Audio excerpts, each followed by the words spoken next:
सके। तो कम्युनिकेशन की फीचर के अंदर क्या है, कम्युनिकेशन का पहला जो फीचर है वो ये कहता है कि कम्युनिकेशन करते हुए आपके सामने दो या दो से ज्यादा लोग होने चाहिए, क्योंकि एक अकेला मैसेज बात करने वाला अगर दीवारों से बात करेगा, खुद से बात करेगा, तो उसको हम कम्युनिकेशन नहीं कह सकते। कम्युनिकेशन का जो रियलिटी में मीनिंग है वो क्या है, कम से कम आपकी बात को सुनने वाले, समझने वाले कम से कम दो या दो से ज्यादा लोग होने जरूरी है। दूसरा जो फीचर है वो क्या, एक्सचेंज ऑफ आइडियाज, आइडियाज का एक्सचेंज होना चाहिए, वहां तक बात पहुंचनी चाहिए, और उसके बाद हो सकता है कि वो सामने वाला भी आपको अपनी बात कहे, फिर आपने अपनी बात कही, उसने बात कही, तो आइडियाज का एक्सचेंज होना चाहिए, बातों का आदान प्रदान होना बहुत जरूरी है। तीसरी बात, म्यूचुअल अंडरस्टैंडिंग, ये म्यूचुअल अंडरस्टैंडिंग पे भी डिपेंड करता है, दोनों लोगों में अंडरस्टैंडिंग कितनी है, जितनी ज्यादा अंडरस्टैंडिंग होगी एक दूसरे को, वो उतना ज्यादा ही अच्छे से बातों को समझ पाते हैं। चौथी बात,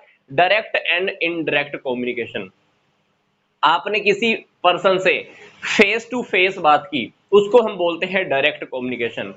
कोई पर्सन अगर आपके सामने नहीं है, आपने उससे फोन पे बात की या ईमेल करके बात की, मैसेज करके बात की,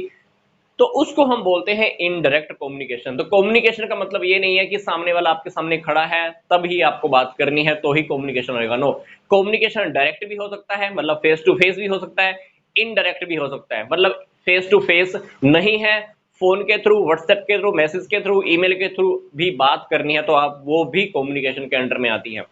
पांचवी बात, कॉन्टिन्यूस प्रोसेस, ये प्रोसेस कंटिन्यू चलती रहती है। फॉर एग्जांपल, मैनेजर ने अपने एम्प्लॉइज को टारगेट दिया,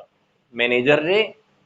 ने अपने एम्प्लॉइज को टारगेट दिया कि तुमने ये काम पूरा करना है, एम्प्लॉइज ने वापस फीडबैक दिया,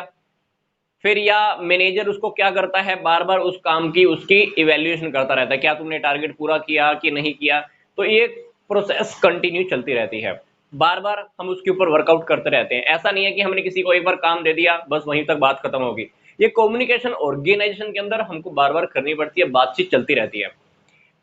use of words and symbol, communication के अंदर आप चाहो ओरली बात कर सकते हो, रिटर्न में बात कर सकते हो, special symbol, for example school के अंदर बेल बजती है तो पता चलता है कि छुट्टी हो गई, क्रिकेट के मैच के अंदर एम्पायर उंगली उठाता है तो बोलता है कि आउट हो गया, या सिक्स या फोर, चौका या छक्का, तो सिंबल की लैंग्वेज के अंदर भी कम्युनिकेशन हो सकता है। साथ ही बात, सर्कुलर प्रोसेस होती है, ये एक प्रोसेस सर्कुलर होती है, सेंडर अपनी मैसेज को रिसीवर तक पहुंचाता है, रिसीवर ने फीडबैक दी, तो पहले क्या हुआ, सेंडर, मैसेज भेजने वाला, then message, receiver and feedback, तो ये सर्कुलर प्रोसेस है, कंटिन्यू प्रोसेस चलती रहती है। रिसीवर ने फीडबैक दी, सेंडर के पास पांच पहुंची, फिर सेंडर ने फिर मैसेज भेजा, एंड सो ऑन, ऐसी कैसी प्रोसेस हमारी सर्कुलर वे में चलती रहती है। अगली बात है बेसिस ऑफ कोऑपरेशन, आठवां पॉइंट आपकी बुक में हो सकता है कि ना भी हो, ये सहयोग के ऊपर डिपेंड करता है, इसकी सफलता, कम्युनिकेशन की सक्सेस सहयोग के ऊपर भी डिपेंड करता है। सामने वाला अगर आपको कोप अप कर रहा है, आपका सहयोग कर रहा है, तो कम्युनिकेशन बहुत अच्छा भी हो सकता है।